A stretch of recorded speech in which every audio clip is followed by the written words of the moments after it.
গত ঈদুল আজহায় একসাথে দুই ছবির নায়িকা হয়ে বড় পর্দায় অভিষিক্ত হয়েছেন বুবলি। কয়েক মাসের বিরতির পর আবারও তিনি দাঁড়িয়েছেন ক্যামেরার সামনে। বৃহস্পতিবার এফডিসিতে শুরু হয়েছে তার নতুন সিনেমা অহংকারের দৃশ্যধারণ।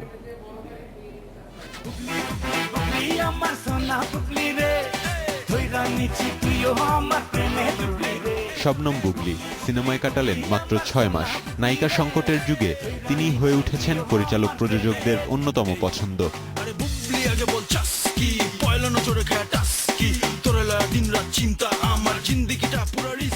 শাকিবের নায়িকা হিসেবে আলাদা মর্যাদা পাচ্ছেন বুবলি। তবে মুক্তিপ্রাপ্ত দুটি সিনেমার নায়ক শাকিব খান না হলে এত আনন্দময় নাও হতে পারত বুবলির ক্যারিয়ার। দুটো মুভি দিয়ে আমার অভিষেক হলো, বসগির এবং শুটার, তাও ঈদের মতো একটা বড় পরিসরে, তাও আবার আমাদের দেশের সুপারস্টারের সাথে। সো সব কিছু মিলিয়ে আসলে অনেক ভালো লাগা কাজ করছে। আর সবচেয়ে বেশি ভালো লাগছে যে দর্শকরা আমাকে অনেক অল্প সময়ে অনেক ভালোবাসা দিচ্ছে।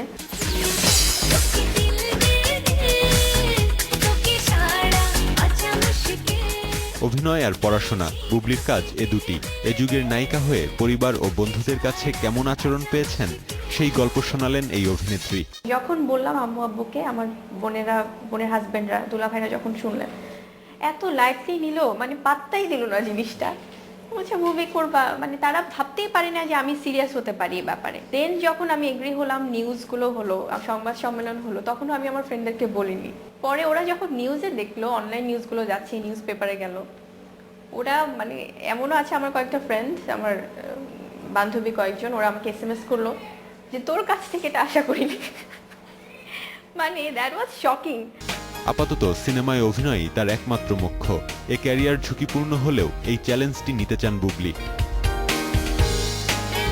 হঠাৎ কিছু হতে পারে যে থেমে গেল, বা মুভি আমি করতে পারছি না, বা আমি কেপেবল না, এটা মেন্টাল বা ফিজিক্যাল যে কোনো প্রবলেমই হতে পারে। সেক্ষেত্রে আসলে আবার আমি প্রতিনিয়তই সব কিছুই রিস্কের মধ্যেই নেই। সেটা হলো যে আমার কাছে মনে হয় নাথিং ইজ পার্মানেন্ট। এফডিসিতে বুবলি শুরু করেছেন তার তৃতীয় সিনেমা অহংকারের কাজ। শাহাদত হোসেন লিটন পরিচালিত এ ছবিতেও তার নায়ক শাকিব খান। ইয়াসিফ আকবর, ইন্ডিপেন্ডেন্ট নিউজ, ঢাকা।